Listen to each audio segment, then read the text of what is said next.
Welcome guys, in this video I'm gonna show you how you can uninstall applications on the ZTE AXON 25G.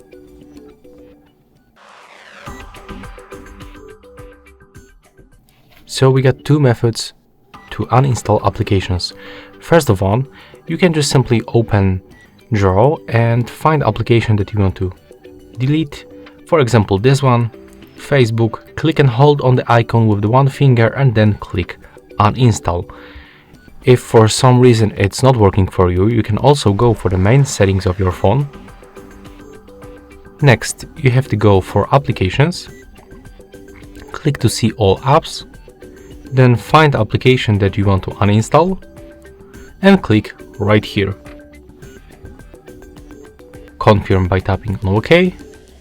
And as you can see right now, we easily get rid of the Facebook from our smartphone. And that's how it looks. If you find this video helpful, remember to leave a like, comment and subscribe to our channel.